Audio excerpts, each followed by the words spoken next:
주식시장에서 일어났던 일들을 우리만의 시각으로 풀어보는 레리 파트너스입니다. 자, 오늘은 첫 번째 주제로 아미코젠을 한번 가져와 봤습니다.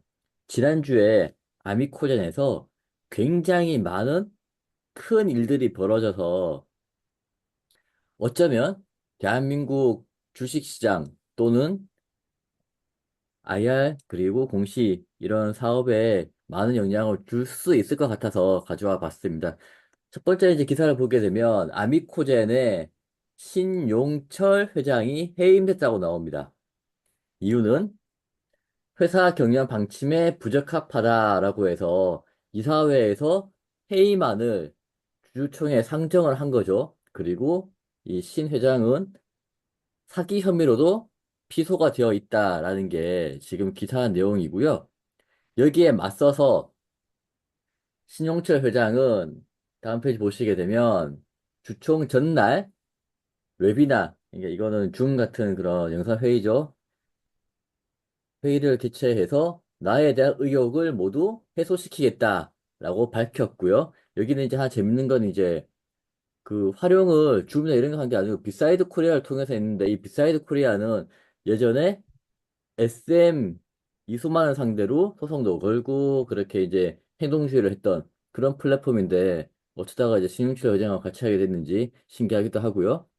여기 나오는 이제 비피도 인수와 헐값 매도, 뭐 아미코젠, 테라랜드 자금 출처 이런 것들은 이제 신 회장님께서 투자를 했다가 실패를 했다고 상대방 쪽 상대방 쪽에서 공격을 하는 그런 것들이고요. 신 회장 입장에서는 SI 투자 그리고 시너지 전략 등에 대해서도 해명하겠다. 그리고 나에 대해서 왜곡된 일들을 모두 밝히겠다라고 이야기를 하고 있는데 여기 신 회장님은 아미쿠젠을 창업하신 분이고 공격하는 쪽은 그 일반 개인 주주분들인데 지분을 30%나 모았습니다. 이런 사례가 있었고요. 이 뒷페이지 보시게 되면 이제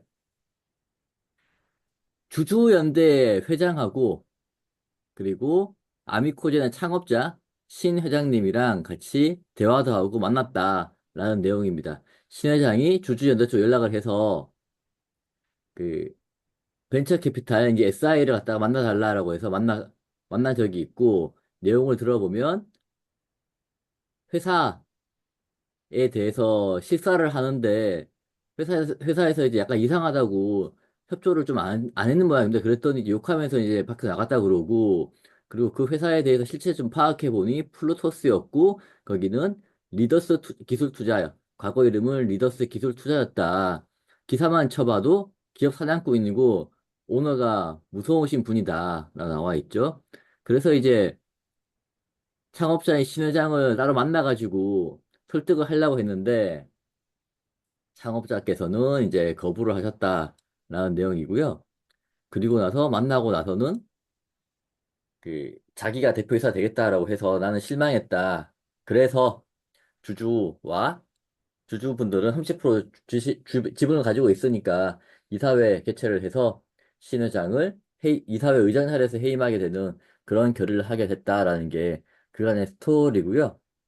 그리고 하나 재밌는 건 이제 이분이 되게 똑똑한 게 플루토스하고 이제 만나면서 비밀 유지 계약을 하지 않았다. 나는 여차하면 이걸 다 공개하겠다라는 그런 가정을 하고 가신 거고 이 부분은 굉장히 잘한 게 아닌가 싶습니다.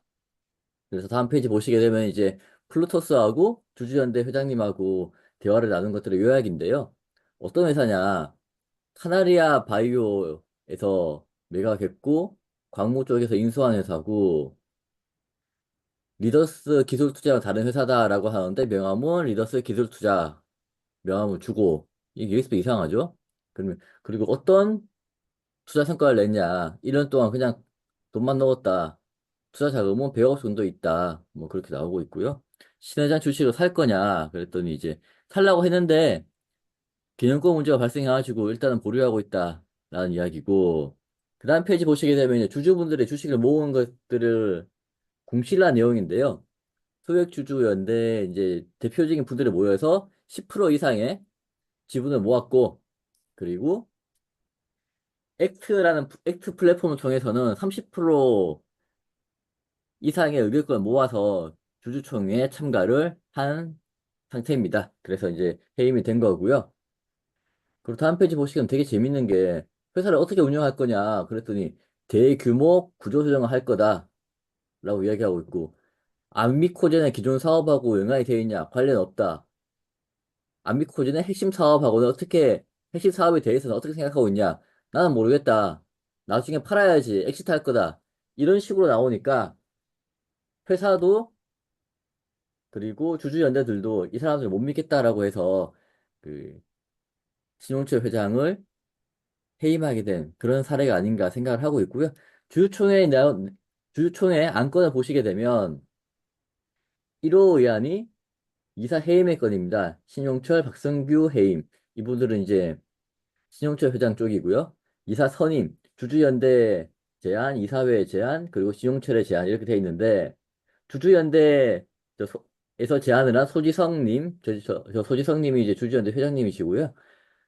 김준호, 한창렬, 김순영. 그러니까 주주연대하고 회사 이사회에서 추천한 이사들은 모두 선임이 되었고 신용철이 추천한 이사들은 모두 부결되었습니다. 이렇게 해서 신용철 창업자는 회사에서 나가게 되었다라고 볼 수 있겠습니다. 그리고 다음 페이지 보시면 재밌는 게 아미코젠 회장이 담보권 돈을 빌리고 담보고 주식을 담보로 맡겨놨었는데 담보권에 대해서 실행이 돼서 주식을 팔게 되었고 다음 페이지 그 밑에 보시게 되면 참 되게 재밌는 게 그 다음 페이지 한번 봐주세요. 네. 주석에 달려 있습니다. 이수민과 캔버스 대부에 주식을 맡겨놨는데 이수민에게는 52억을 갚아야 되고 그리고 캔버스 대부는 돈을 빌렸는데 240만 주가 모두 팔렸다. 담보 계약은 종결되었다. 라는 게 현재까지 나온 겁니다. 결국 신용철 회장은 본인의 자리도 잃게 되고 주식도 상당 부분 잃게 된 그런 상황이 되겠습니다. 예, 하여튼 저번 주에는 이 아미코젠이 핫했죠. 예, 핫한 상황이었고, 그래서 여기 주주총회를 하셨던 사장님 쪽도 만났어요. 저희 사무실에 오셔가지고, 왜 이렇게 보고 싶어 했는지 모르겠는데, 개인적으로 만났습니다. 저희는 이제, 뭐, 그 팀장님도 잘 그 말씀 한번 드렸던 그쪽 경호업체가 요 아미코젠 회사, 쪽 경호를 했어요, 이번에. 그래서 이제 아미코젠 쪽이 이겼다, 이렇게 얘기를 하신 거죠. 하여튼 그거는 좀 나중에 좀 얘기를 해드리고. 이 신용철 회장님이 보통은 창업주가 지기가 쉽지가 않거든요. 거기다 여기 비피도라는 상장사도 엮여 있고, 물론 이제 죽었다가 다시 살아난 비피도죠. 그리고 이제 인수하자마자 죽을 뻔하고, 그 다음에 이제 좀 돈이 없다 보니까 헐값에 이제 팔게 되는 그런 상황이 있고, 여기에 이제 이사회에서 여기서 이제 처음에 보면 음, 가장 핫한 거는 임시주주총회에서 신용철 회장이 해임됐다. 사내이사죠. 사내이사가 해임됐다. 그리고 소액 주주의 추천인 한 명과 이사회에서 추천한 사람들이 신규 선임됐다. 기존 경영인이 물러나고 새로운 경영진, 소액 주주들과 연합한 새로운 경영진들이 등재를 해서 경영권이 바뀌었다라고 이제 보는 거죠. 근데 조금 더 들어가서 보면은 첫 번째 시작한 게 여기서 보면은 이제 아 여기 이제 이제 그 소액주주 연대에서 계속 이제 이거 뭐 회사와 그 회장과 회사 이사회와 소액주주하고 계속 커뮤니케이션이 있었겠죠. 여태까지 주가도 폭락하고 회사의 자금도 안 좋아지고 M&A를 자꾸 시도하니까. 근데 요게 이제 거의 시발점이라기보다는 이게 이제 핵심인 거죠. 이제 이사회 개최 끝에 세 차례 이사회 개최. 이때까지만 해도 신 회장님이 대표이사였을 거예요. 공동대표이사하고 표지분하고 같이 대표이사였고 이사회 의장 자리에 있었는데 여기서 해임됐다는 얘기는 기존 경영진한테 배척당했다는 얘기예요. 기존 경영 이사회에서 물러나서 대표이사 자리를 뺏겼다. 여기서부터 큰 거예요. 여기서부터 거의 끝났다고 봐야 되는 거죠. 그리고 이번에 그러기 때문에 요 나중에 보게 되면, 이사회, 그, 신용철 회장을 몰아냈던 이 대표이사하고 의장 자리를 해임시키, 해임시켜도 이사회 자체에서 해임을 시켰고, 대표이사를 물러나게 했고, 그 다음에 이제 사내이사회도 물러나게 한, 사내이사회도 이제 해임안을 건의했던 그 이사회. 고 이사회가 김준호. 이분이 CFO죠. CFO. 경영지원 실장. 이다 직장, 다 같은, 이제, 여기, 그 아비코젠 사내에 계셨던 분들이겠죠. 요 사회이사 두 분은 아니겠지만, 요 김준호 분은 이제 그 CFO. 핵심인 거죠. 이분이. 뭐, 우국충정의 심정으로, 뭐, 김재규 같이, 그런 분이신지, 뭐, 아닐 수도 있겠죠. 근데 뭐, 하여튼, 뭐 이분도 그래가지고 이사회에서 벌써 이사회에서 버림받은 거죠. 그렇기 때문에 해임되고 여기에 손을 잡고 당연히 사회이사 그 소액주주만으로는 많이 모아온다고 하더라도 쉽지가 않아요. 왜냐하면 안에 그 내부자가 없으면 여차하면 주총은 계속 미루고 그 사이에 신주를 발행해버리면 되거든요. 삼자 배정으로. 아니면 소액 공모 해가지고 소액 공모를 삼자 배정으로 하는 거죠. 예. 9억 9,900만 원. 주식은 바로 부활하니까. 예, 그런 식으로 이제 할 수 있는 여러 가지 방법이 있어요. 이사회만 장악하고 있으면. 그렇기 때문에 핵심이 이제 여기 이사회 쫓겨났으면부터 이렇게 사내이사는 이제 주총에서 추천해야 되는 거니까. 그래서 이제 열은 거죠. 그런, 그런 부분이 있고, 그 다음에 이제 좀 보다 보면은 이 신용철 회장이 뭐 잘못한 건 많이 있죠. 네, 잘못한 건 많이 계신 것 같아요. 50억에 대해서 뭐 이제 배임행위형 사기 혐의로 뭐 피소도 되시고 이거 피소가 됐다고 했지 이게 뭐 배임행위형 그렇진 않을 거예요. 뭐 물론 엮일 수도 있겠지만 이 자체로만 개인의 그 피소 가지고는 뭐 회사가 책임질 그런 건 아니고 금액이 좀 50억이면 좀 크죠. 특별금계 가중처벌법 50억이 넘어 특별금계 가중처벌법 되는 거니까. 그리고 여기 제가 이제 보면 비사이드 코리아 얘들은 뭐 정의감이 없네. 그 돈만 주면은 어디든 다 하는. 뭐 그 당연히 회사니까 회사 일이니까 그렇게 할 수가 있는 거죠. 그걸 뭐 그 왈가왈부 할 건 아니고. 그리고 이제 여기 보시면 이 벤처 캐피탈 리더스 기술 투자. 이거 친하죠. 친합니다. 이게 플로토스 할 때 리더스 기술 투자. 이분이 제대로 보신 거예요. 예, 이분이 제대로 보신 겁니다. 뭐 바뀌었다고 하지만 어, 요, 이, 뭐, 신모민, 이렇게 뭐 있어요. 계세요. 그런 분들, 그런 분들 회사들인 거죠. 바뀌었어도 광모도 마찬가지예요. 광모도 저기 똑같은 사람들이기 때문에 이게 뭐 그냥 이름만 바꾸고 가면만 탈피하고 상장사 회사들만 바꾼 거라서, 이름만 바꾸는 거라서 다 거의 한 통속이라고 보시면 돼요. 같은 팀들이시고, 물론 이제 계파는 조금 다를지 몰라도 다 같은 그거고, 여기 뒤에 보시면은, 요 우연찮게 이분들이 그 신회장이 프로토스를 갖고 온 이유가 이제 프로토스는 진심이었던 거예요. 요 회사를 먹으려고 했던 거예요. 먹으려고 했기 때문에, 그러기 때문에 신회장님한테 이게 보시면은 여기 플루토스 투자 대부에 이제 175만 주, 어, 앞, 175만 주 담보를 걸고 돈을 한 50억 정도 빌려준 걸로 알고 있어요. 예, 50억 정도 빌려주고 기간이 1월 20일부터 2월 28일. 딱 뭔지 아시죠? 예, 딱 뭔지 아시죠?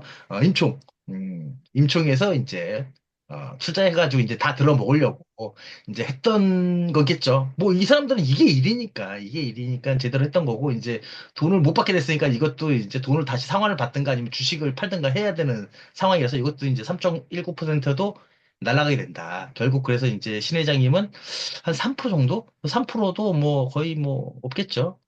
그 이제 요거 다 날아가도 한 4% 남는 계신데 이거는 뭐 다 날아간다고 봐야죠. 예, 이건 뭐 다 날아간다고 봐야 되는 게 맞고. 그런 의미에서 이거는 내부를 추스리지 못해가지고 내부자가 외부자하고 손을 잡아서 이제 그런 뭐 삼국지 꼭 맞는 비유는 아닌데 신라가 이제 뭐 당나라 데리고 와서 이제 백제하고 뭐 이렇게 다 내리친 거죠. 고구려. 그래서 제일 후발 주제인 신라가 이제 다 먹는 그런 구도가 생기는 거죠. 그럼 결국은 요 이제 나중에 주주연대하고 요 이제 김준호 분하고 어떻게 갈 것이냐. 이 김준호 분은 주식이 없으니까 이 주식이 뭐 미미하니까 주주연대가 원하는 대로 끌려가거나 아니면 보통은 예측입니다. 예측인데 이러면 이 사람들이 다음번 이 회사 아미코젠을 이 사람들 말로는 살리는 거겠죠. 살리기 위해서는 시비나 유상증자를 들어와가지고 새로운 사업을 할, 아니면 연관 관계가 있는 중견그룹 이상들의 회사들한테 좀 저가에 이제 손을 벌리는 거죠. 그리고 이제 뭐, 사례를 들면 뭐, 파나진이라는 사례, 지금 현재는 HLB 파나진이라는 회사가 있어요. 비슷합니다. 파나진도 원래 기존 경영진, 그분은 창업자가 아닌데, 김성기 그분은 창업자가 아닌데, 하여튼 쫓겨났죠. 주가가 폭락하고 좀 나쁜 짓을 좀 하다 보니까 쫓겨났죠. 쫓겨난 다음에 새로운 이제 주주들, 이제 그분들이 원주인이라고 하는데, 하여튼 그분들이 다시 오면서 HLB를 들어왔죠. HLB한테 CB와 유상증자를 열어주면서 주가를 올려라. 상한가도 가고 그랬습니다. 근데 목표했던 금액만큼은 안 간 걸로는 알고 있는데, 어찌됐건 뭐, 주인이 바뀌긴 바뀌고 그다음에 그냥 일반 파나진보다 HLB 파나진 어차피 바이오 쪽이니까 뭐 조금 그나마 브랜드는 좀 나아지겠죠. 조금 더 한번 그 기회는 더 생길 수 있었으니까 이것도 그렇게 되지 않을까 생각합니다. HLB를 얘기하는 게 아니고 또 다른 누군가 또 다른 뭐 중견그룹 아니면 대기업이면 더 좋겠죠. 대기업이면 더 좋죠. 근데 자체 이 뭐 소지성님과 뭐 소액 주주연대를 무시하는 건 아니지만 전문성이라든지 아니면 네트워크라든지 이런 부분에서 이런 분들이 주식을 많이 모았다고 해서 언제든지 사상 누각이기 때문에 주가만 오르면 다 흩어지기 때문에 그런 부분이라서 그리고 김준호 사내이사님은 물론 이제 대표이사도 하시고 뭐 다 하시겠죠. 이제 뭐 많은 자리를 가실 수는 있는데 그래도 주홍구씨는 새겨지는 거죠. 어느 사람이 이제 다시 새로운 사람이 오면, 물론 이제 이 사람도 알고 계실 거예요. 새로운 주인이 오면 자기도 이제 거의 끝났다라는 걸 알고 있고. 왜냐면 언제든지 얘는 자기가 모셨던 주인도 등에 칼 꽂는 사람이라고 그렇게 인식을 할 거니까. 그럼 나한테는 안 그러겠어? 똑같은 거예요. 근데 뭐, 우국충정의 마음으로, 뭐, 그럴 거라고 생각을 합니다. 이제 이분을 비하하거나 그런 건 아니고요. 그런 부분에서 조금 쓴쓸해져. 자기 창업주가 쫓겨나다? 그거는 뭐 애플 창업주가 쫓겨났다 다시 들어오는 거하고 똑같은 뭐 그런 경우는 한국에선 거의 없습니다. 한국에서는 쫓겨나면 끝이에요. 쫓겨나면 그다음부터 바로 시비 열고 막 유중 때려서 새로운 애 들어오는 거예요. 희석도 되고 또 다시 들어올 정도의 주식도 빚잔치를 해야 되기 때문에 경영권 프리미엄도 못 받고 다 날리게 생겼다. 다 날리게 생겼다. 그렇게 판단됩니다. 그리고 하여튼 이분도 신용철 회장님도 이번에 그 참고 서류도 좀 꽤 업체들 좀 많이 냈어요. 업체들도 좀 썼는데 좀 늦게 결정을 했다고 하더라고. 견적을 받고 검적 금액이 물론 개인이니까 당연히 뭐 그런 건 충분히 이해하는데 그런 부분에서 회사 입장에서는 이제 두 군데를 했죠. 두 군데를 해가지고 회사 입장에서는 KDM하고 이제 다른 것도 하나 했기 때문에 액트 쪽이죠. 액트를 했고 두 군데를 했고 또 주총장 경호도. 제가 알기로는 신용철 쪽에서도 이제 좀 이제 생활하시는 분들을 데리고 온 걸로 알고 있어요. 주총장에. 근데, KDM 쪽 그 경호업체가 있습니다. 따로 있습니다. 경호업체가 따로 있고, 그 업체 사람들이 워낙, 완강하고 또 이제 이름 있는 사람들이 있다 보니까, 별 탈 없이, 물리적 충돌 없이, 물리적 충돌 없이 잘 스무스하게 그냥 표대결을 해서 다 끝난 걸로 그렇게 얘기를 들었습니다. 예. 그런 부분에 와서 이제 가능성이 더 낮아진 게 아니라 없다고 봐야죠. 예. 그렇게 보여지고요. 이제 남은 주식 3, 4% 그냥 아쉽죠. 예. 경영 실패를 한 건 좀 아쉽습니다. 제가 봤을 땐 하여튼 자주 있는 일은 아니고요. 드문 경우에 특히 창업자가 자기가 뽑은 사람들, 자기가 데리고 있던 사람들 등에 칼 맞고 뭐 물론 이 사람이 실책을 많이 했죠. 실책을 많이 했죠. 비피도도 그렇고 마지막에 이제 그 까나리 뭐그 리더스 쪽에다 이제 넘기려고도 했는데 잘 안 됐고 제가 봤을 때도 신용철 회장님의 의사결정은 뭐 통상적인 창업자분의 의사결정이 당연히 내 건데 내 걸 내가 파는데 왜 니들이 난리쳐. 근데 그러기에는 지분율이 너무 낮았어요. 그러기에는 지분율이 너무 낮고 내부 통제, 자기 사람들에 대한 관리가 좀 안 됐다는 거죠. 이게 안에서부터 신망을 잃었기 때문에 가신들이 없었다는 얘기인 거죠. 좀 문제가 있었기 때문에 이게 좀 이런 것들이 삼박자들이 다 맞아가 떨어지는 상황에서 떨어졌기 때문에 쫓겨나지 않았을까 이렇게 생각을 합니다. 그래서 요약을 좀 해보면 이제 최대 주주가 한 기존 대표이사였는데 대표이사부터 날아가고 사내이사에서 해임이 되었고 말씀하신 대로 CFO였던 분 등등 해서 내부에서도 어떤 그 신망을 잃어버렸기 때문에 이런 일이 발생했다라고 보고 있고요. 개인 주주분들도 대단한 게 지분을 30% 이상 모아가지고 소액주주 연대 대표하는 분에게 힘을 실어줬습니다. 이건 굉장히 중요한 부분이고요. 이게 경영의 실패인지 아니면 개인의 일탈인지에 대해서는 판단이 잘 안 섭니다만 어쨌거나 여러 가지 실책으로 인해서 이런 일이 벌어졌다라고 생각을 할 수 있겠습니다. 네. 다음은 이제 소액주주 연대에 대해서 한번 이야기를 해보려고 하는데요. 지금 아미코젠 사례 같은 경우에는 소액주주 연대가 굉장히 회사를 살리겠다라는 어떤 강한 신념을 가지고 회사를 살려보기 위해 노력을 하신 거고요. 실제로 아미코젠 소액주주 연대 회장님께서는 개인적으로도 돈도 많이 쓰시고 고민도 많이 하시고 뭐 아마 몇 년 늙으셨을 거예요. 그렇게 고생을 하셔가지고 이렇게 회사를 살리기 위한 일환으로 그런 좋은 일을 하신 거고요. 이 기사를 보게 되면 이제 플랫폼이 생기면서 그 회사를 공격을 하는 회사에 대해서 행동주의를 하는 그 소액주주들이 많이 늘었다, 개미들이 많이 늘었다라 나오고 있고, 엑트에 이제 아미코젠, 이마트가 대표적으로 나오고 있는데, 저거 외에도 엄청 많고요. 헤이홀더 같은 경우는 인포바인, 그리고 비사이드는 코웨이 이렇게 돼 있고, 소액주주 플랫폼 가입자 수가 나오는데, 저거 아마 대부분 이제 복수로 가입돼 있기 때문에 한 절반을 봐야 되지 않을까, 그렇게 생각을 하고 있습니다.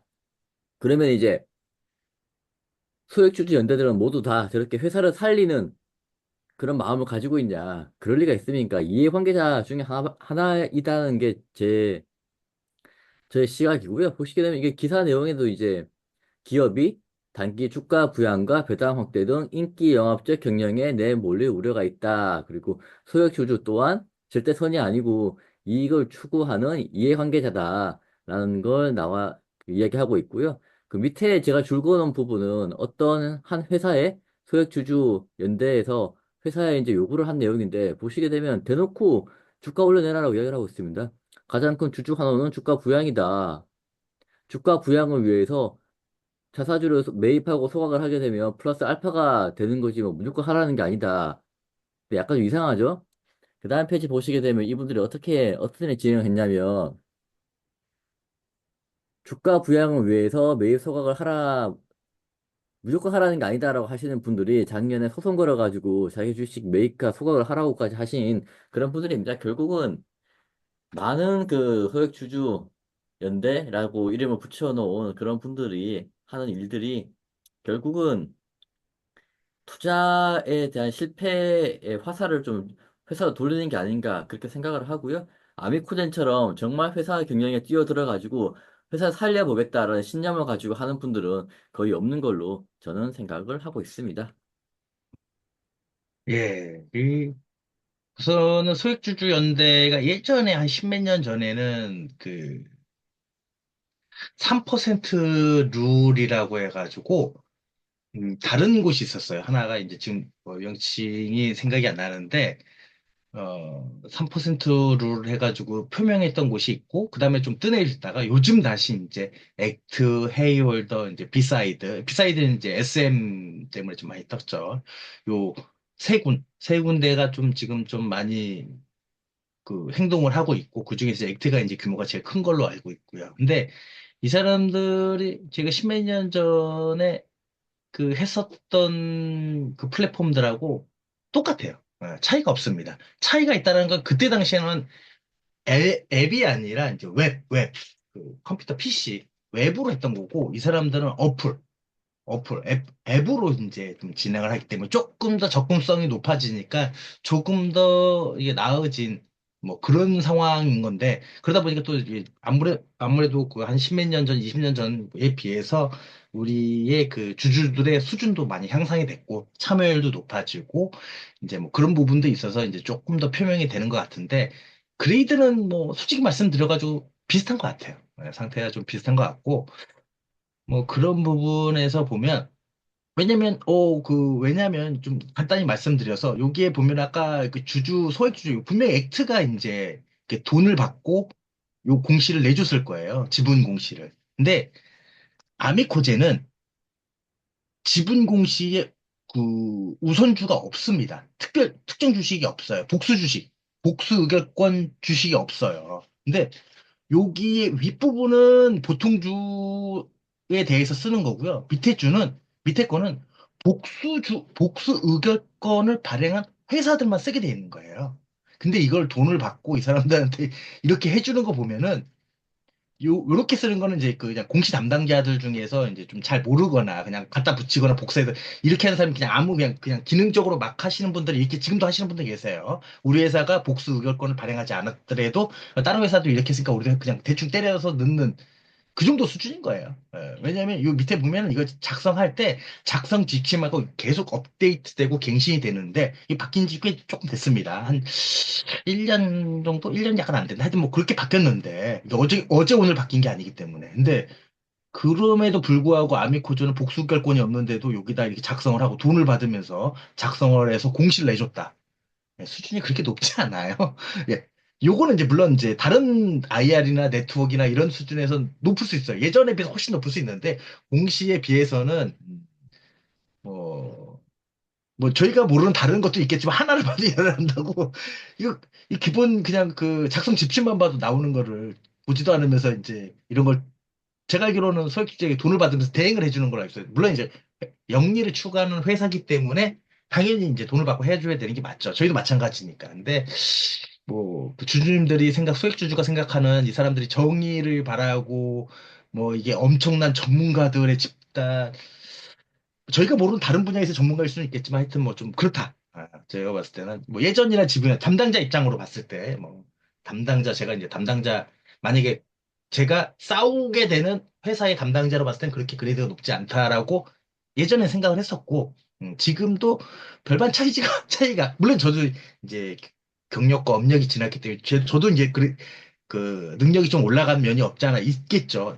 있어서 그런지 몰라도 좀 그렇다. 하나를 봐도 뭐 그런 부분이 있기 때문에. 근데 어찌됐건 저희 나라 주주들이 이게 아무래도 이제 지식 수준과 이제 성향들이 많이 올라갔기 때문에 이제 이런 부분들도 좀 많이 좀 개선된 게 아닌가라고 생각을 합니다. 근데 당연히 그 좋은 부분이 있으면 나쁜 부분도 있는 거죠. 이 사람들의 어차피 여기 모이는 주주도 요 6만, 13만, 뭐 물론 이제 한 절반 정도, 한 7, 8만 정도 되는 이 주주분들은 그나마 이런 주주님들은 행동하는 주주잖아요. 보통 주식 갖고 있으면 이런 거 잘 안 하죠. 안 하거든요. 내 주가 언제 오르나 내리나 그것만 보는 거니까. 근데 그럼에도 불구하고 이제 행동하는 주주들이 계셔도 그 많은 주주 중에서 좀 어찌됐건 주가만 오르면 된다. 회사가 어떻게 되든 난 상관이 없다라고 생각을 하는 거죠.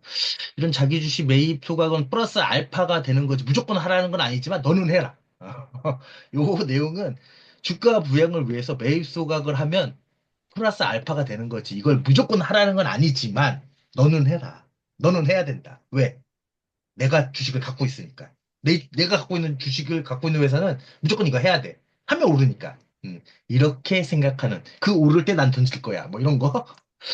그렇게 하는 거죠. 뭐 장단점이 있는 거죠. 이걸 꼭 무조건 나쁘다고만 볼 수는 없다고 생각을 합니다. 네, 저는 없다고만 생각을 합니다. 뭐 이게 자본주의가 조금씩 선진화되는 과정이라고 저는 그렇게 바라보고 있습니다. 그래서 결국 요약을 해보면 아미코젠 사례는 굉장히 특이한 케이스고요. 대다수 주주연대에서는 이제 투자 실패를 회사로 돌리는 경우가 많기 때문에 주가가 빠지면 굉장히 활동이 활발해졌다가 주가가 오르면 다시 시들해지고 작년 대비해서 주가가 올해 좀 더 올랐다 이렇게 되면 주주연대가 와해되는 그런 경우가 굉장히 많습니다. 그래서 아미코젠처럼 저렇게 신념을 가지고 회사를 살리기 위해서 노력하시는 주주연대 분들에게는 저희도 응원하고 혹시나 저희가 도울 일이 있으면 적극적으로 도와드릴 수 있도록 하겠습니다. 다음은 주주총회를 진행한 후에 어떤 일을 해야 될지에 대해서 이야기해 보겠습니다. 지난번까지는 주주총회를 어떤 식으로 진행을 하면 된다. 그리고 주주총회에서는 어떤 일이 벌어진다까지 말씀을 드렸고요. 오늘은 이제 주주총회를 하고 나서 끝나고 나면 어떤 걸 해야 되냐 해서 어떻게 해야 되냐에 대해서 말씀드리겠습니다. 우선 의사록을 만들어야 됩니다. 주주총회를 했기 때문에 의사록을 만들어야 되고요. 이사회 의사록, 주주총회 의사록 마찬가지입니다. 회의의 경과와 결과를 기재해야 된다. 그리고 작성의 의무는 의장에게 있습니다. 그래서 의장이 책임지고 주주총회에서 어떤 일이 벌어졌는지에 대해서 적어야 되고, 그리고 예를 들어 사내의 사건, 사회의 사건 선임을 했는데 A라는 사람은 임기가 3년이고 B라는 사람은 임기가 2년이라 그러면 그 임기에 대해서 적어줘야 된다. 반면에 정관에 보통 이사의 임기는 3년으로 한다라고 되어 있고 의사록에 그냥 이사를 선임했다라고만 되어 있으면 그 임기는 3년이 됩니다. 그리고 표결 결과에 대해 적어야 되는데 몇 주가 참석을 했고 그중에 50% 이상의 찬성으로 가결되었다. 이렇게 적을 필요는 없습니다. 참석 주식의 과반수 이상의 찬성으로 이 안건이 통과되었다. 라고만 적더라도 충분하고요. 정관 변경이라든지 이사 선임이라든지 이런 등기사항이 있을 경우에는 사전에 법무사 그리고 공증 변호사와 협의를 좀 하셔가지고 출석 공증에 대해서도 한번 짚고 넘어가셔야 되고요.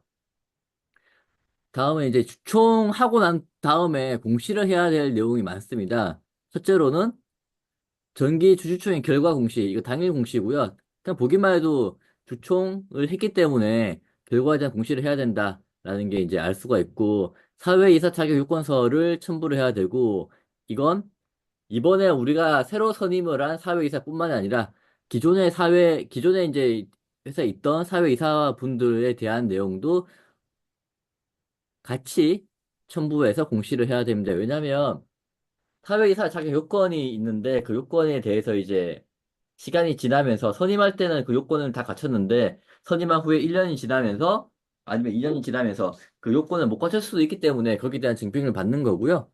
사회이사 선임, 해임, 중도 퇴임, 그리고 스톡옵션 부여, 대표이사 변경, 본점 소유지 변경 이런 것들에 대해서는 공시 의무가 발생을 하게 되고 사회이사건, 감사건, 사내이사건, 신규 등기 임원을 선임할 경우에는 지분 공시에 대해서 한번 짚고 넘어가야 합니다.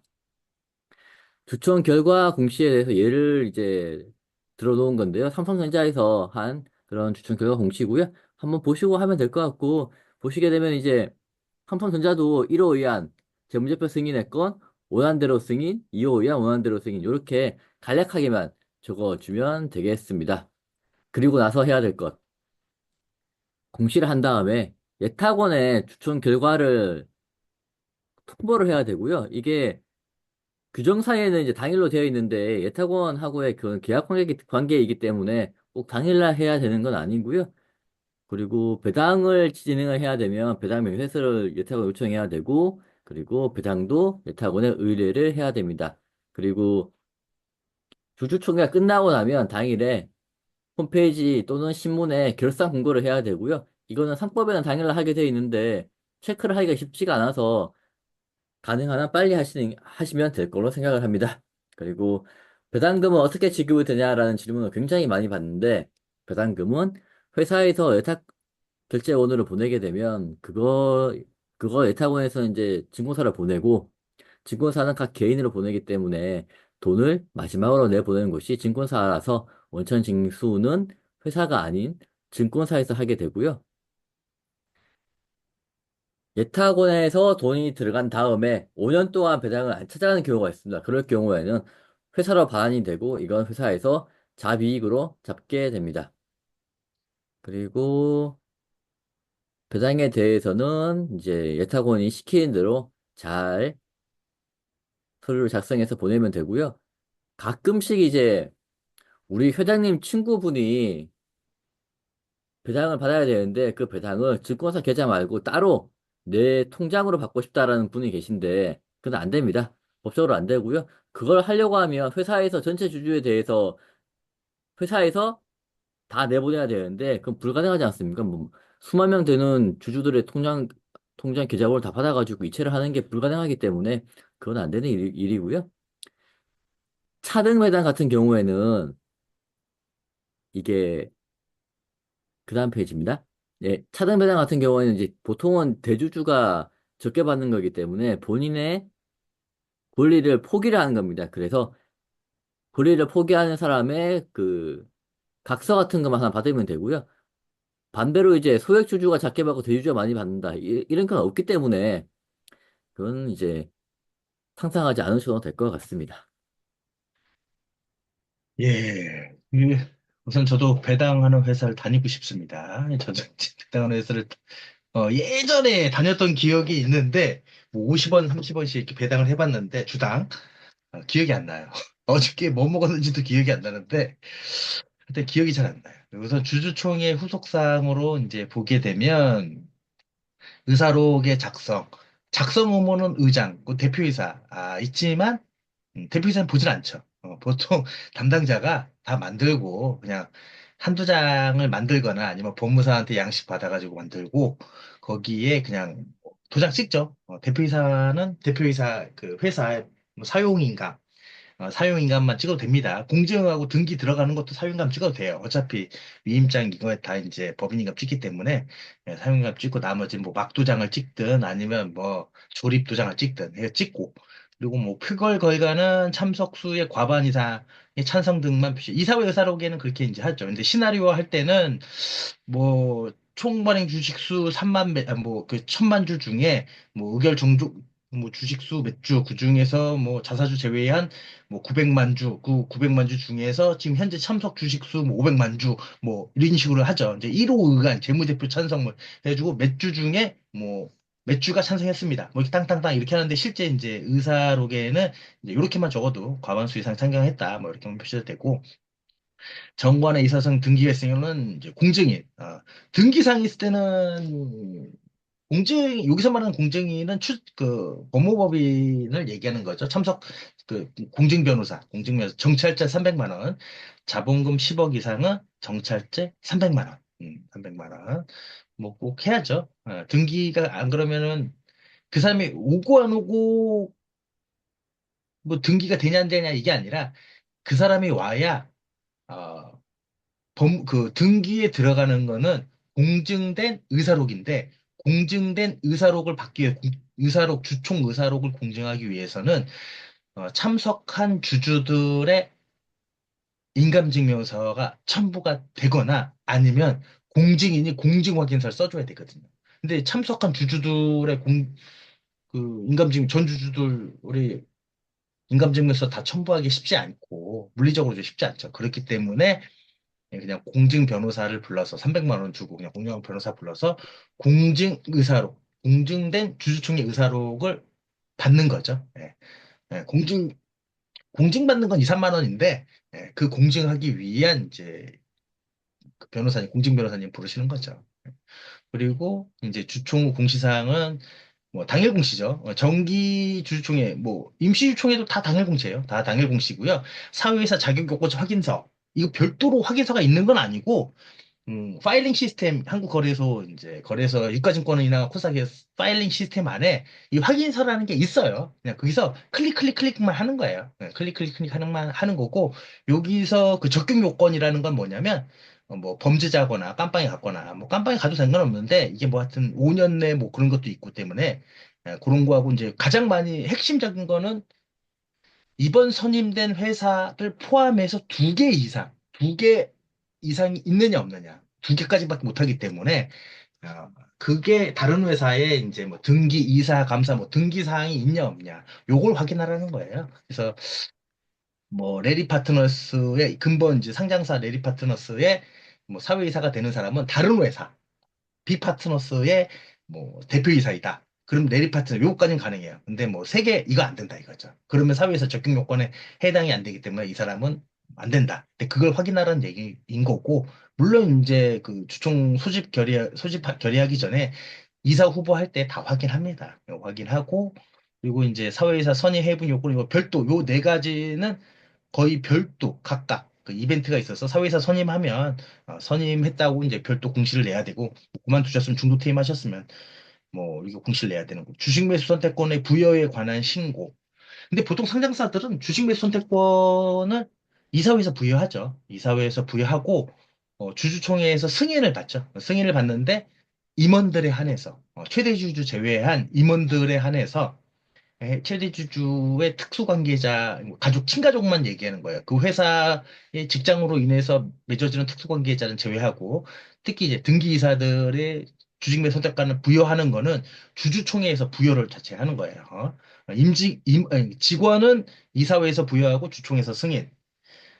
임원은 등기 임원은 주주총회에서 부여 승인. 이런 식으로 되기 때문에 요거는 이제 그것 때문에 아마 이런 걸 하는 거고 대표이사 변경은 사내이사를 선임하고 사내이사를 선임하고 주주총회 의사로 그런데 포함되지는 않고요. 주주총회 사내이사 선임한 다음에 바로 대표이사를 선임하죠. 그 다음에 이사회 의사로 그래가지고 대표이사 선임 변경권 이렇게 하는 거고 본점 소지지 같은 경우는 본점 소지지 자체만으로 이 주주총회에서 나가는 게 아니라 본점 소지지 변경은 이사회인데 보통 주총에 연계되는 본점 소지지 변경은 관할 지역 변경하기 위해선 정관 변경을 수반합니다.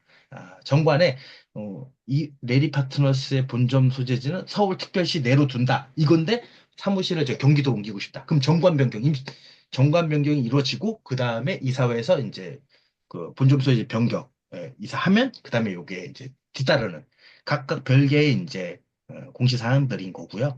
그리고 이제 사내이사들이나 사회이사들이 감사라든지 신규 선임하신 분들은 5일 이내에서 해야 되는 거라서 주식 등의 대량 보유 상황 대부분 이제 특권자로 묶이는 거죠. 특별하게 나는 최대 주주하고 다른 방향으로 하겠다.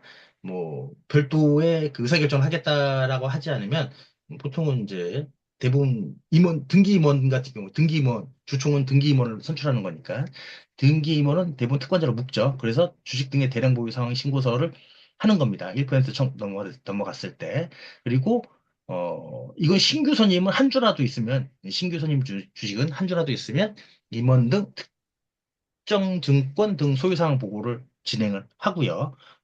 간혹 그 책을 보고 이제 뭐 1,000만 원 미만, 1,000주 뭐 미만이면 보고를 하지. 이거 신규 선임은 무조건 하는 거예요. 신규 선임은 10주가 있어도 해야 되는 겁니다. 하고, 그리고 이제 코스피에만 있는 거예요. 그 주식 대량 상황 보유하고 동일하게 최대 주주 등의 소유 주식 변동 신고서. 이건 코스피만 있습니다. 요거 이제 세 가지. 코스닥은 요 두 가지. 요런 게 좀 뒤따르는 거죠. 깜빡할 수도 있죠. 요 두 개는 이제 오거래일. 뭐 기준이 약간 다를 수 있는데 하여튼 오거래일. 요거는 이제 요 똑같이 하는 거고 요건 코스피만 한다. 이렇게 하시면 되고요. 그리고 이제 주총은 삼성전자는 뭐 다니고 싶습니다. 저도 다니고 싶고요. 그냥 이런 샘플들은 엄청 많이 있죠. 정기주총회 같은 경우 샘플들이 많이 있기 때문에 많이 있으시면 보시면 되고 배당 같은 경우는 뭐 저도 배당 주는 회사 다니고 싶습니다. 저도 배당 주는 회사 다니고 싶고요. 이거 워낙 이제 홍차 형님이 잘 말씀해 주셔가지고, 뭐, 전자공고는 2년간 해야 된다. 이건 거의 아무도 문제 삼지 않기 때문에 그냥 생각나실 때 그냥 하시면 되는 거고요. 그리고 예탁원에 또 요거 말고도 하나 더 보내야 되는 게 외국인의 의결권 행사 아마 그 사전에 그 외국인 의결권 위임을 아마 다 그 신청을 하셨을 거예요. 근데 그거에 대해서 주주총회 결과 보고하고 외국인 의결권 뭐 결과 보고 요것도 이제 예탁원에서 보내달라고 얘기를 하니까 그것도 뭐 생각날 때 생각 안 나면 예탁원에서 전화해요. 빨리 보내달라고. 그 도장 찍어서 보내주면 됩니다. 추천 결과하고 그리고 배당금 지금은 회사에서 뭐 예탁원에 주면 예탁원이 증권사 뿌리고 증권사가 각 원천징수에서 각 계좌별로 막 이렇게 돈을 쏴준다. 그리고 실물주권 찾아간 사람은 돈을 이제 안 되니까 돈을 이제 줄 통장이 없으니까 갖고 있다가 다시 예탁원에서 갖고 있다가 5년 지나면 반환하면 회사에서 자비이익으로 처리한다. 뭐 이 정도가 될 것 같고요. 이것들은 뭐 이제 이런 것들 열심히 하면 된다. 이 등록인감, 예탁 결제원이라든지 뭐 명의계에서 대리인하고 얘기할 때는 사전에 등록된 사용인감이 있습니다. 뭐 3번 도장, 2번 도장, 회사마다 다 사용된 등록된 도장이 있어요. 그걸 등록인감이라고 합니다. 사용인감 중에서 명의계에서 대리인과 예탁원에 따로. 우리는 명의계에서 대리인이 KB 국민은행인데요. 그래도 예탁원하고 등록인감 합니다. 등록인감하고 KB증권도 등록인감하고 두 군데가 있는 거예요. 근데 예탁원 우리 명의계사 대리인 예탁원이다. 그럼 예탁원만 있겠죠. 예탁원은 무조건 다 하는 거니까. 그게 등록인감. 이 도장으로 찍어야 되는 거예요. 법인인감이라고 얘기하지 않는 것은 다 등록인감이다. 등록되어 있던 그런 걸로 하시면 될 것 같고요. 요거는 이제 뭐 여러 가지 이제 그런 거고 차등 배당은 아까 얘기했듯이 최대 주주만 포기할 수 있는 거지 뭐 소액주 그 최대 주주 이해 사람을 포기할 수 있는 방법은 없습니다. 그러면 난리 나는 거죠. 그러면 거의 뭐 배임이죠. 배임이죠. 내가 돈을 더 많이 횡령이죠. 횡령. 인마이 포켓이니까 그렇게 보시면 될 것 같아요. 주총 후속사항은 정기주총 같은 경우는 이제 이거 말고도 4월 5일까지 제출해야 되니까 주식분포 현황표 이것도 제출을 해야 되고요.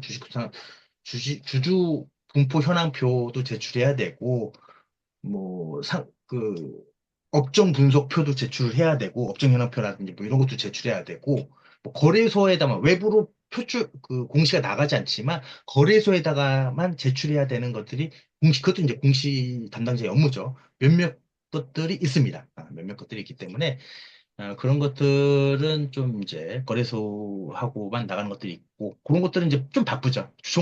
가장 중요한 건 주총 결과 보고서 당일 공시를 해야 되니까 그거 끝난 다음에 근데 사전에 이게 어려운 게 아니기 때문에 다 만들어 놉니다. 다 만들어 놓고 그날 그냥 클릭만 클릭만 하고 이제 좀 뭐가 바뀌었다 그럼 바뀐 것만 좀 수정하고 준비해 놓는 게 좀 좋죠. 공시 담당자들 1년 농사가 제일 바쁠 때죠. 사업 보고서도 있고 하니까 3월 달이. 그래서 3월 달 말과 이제 사업 보고서도 내야 되고 뭐 소집 공고도 내야 되고 참고 서류도 내야 되고 영업 보고서도 써야 되고 뭐 기타 등등들이 많으니까 뭐 한철 장사니까 또 그거에 대해서 IR북도 만들어야 되고 이제 공시가 끝나면 이제 IR도 해야 되고 뭐 하는 것들이 있어서 이때가 제일 바쁠 때가 아닌가. 그래서 아마 보통 3월 달, 4월 달이 딱 지나면 4월 중순부터 이제 폭풍 퇴사 트리거가 되는 거죠. 저 사직서를 내고 이제 보통은 이제 이번 주총까지만 하고 그만두겠습니다. 그럼 그 친구가 빠져나가고 다른 데 가면 또 여기가 비니까 또 다른 데서 사람들 경력직을 뽑고 막 이러니까 막 순차적 그 도미노 현상처럼 그래서 폭풍 퇴사가 4월 달에 많이 일어나는 겁니다. 예, 그런 부분이 있죠. 예, 그런 부분이 많이 있는 것 같습니다. 자, 주주총회를 준비하는 단계인 12월 달부터 이제 주주총회 일어난 후 3월 말까지 어떻게 하면 진행되는지에 대해서 이야기를 해봤고요. 다음은 Q&A 진행하도록 하겠습니다. 자, 역시 주주총회와 관련된 이야기인데 1% 미만 주주에 대해서는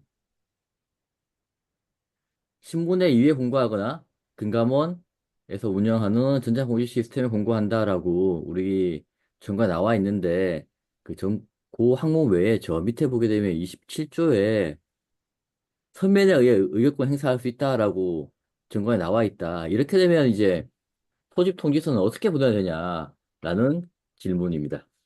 어떻게 보내야 됩니까? 전 주주에게 다 보내야 되죠. 이게 서면에 의한 의결권 행사를 할 수 있다라고 하면 서면을 보내줘야 될 거 아니야. 서면 양식을. 그 서면에 이 회사의 이번 주주총회 안건, 이제 정기 주총뿐만 아니라 임시주총회도 마찬가지입니다. 주주총회 안건에 대해서 의결권 행사할 서면을 보내줘야죠. 꼭 양식이 정해져 있는 건 아닌데, 내용은 알아야 되기 때문에 주주에게 소집 통지서 다 보내야 되는 겁니다. 그래서 보통 상장사들은 이제 IPO 할 때 대부분 걸러주죠, 이거. 실제로 이거를 갖고 있는 상장사가 아직 있는 걸로 알고 있어요. 뭐, 저번에 어떤 회사 있다, 9월 말 결산 법인이면서 서면에 의한 의결권 행사를 하는 상장사를 본 것 같은데,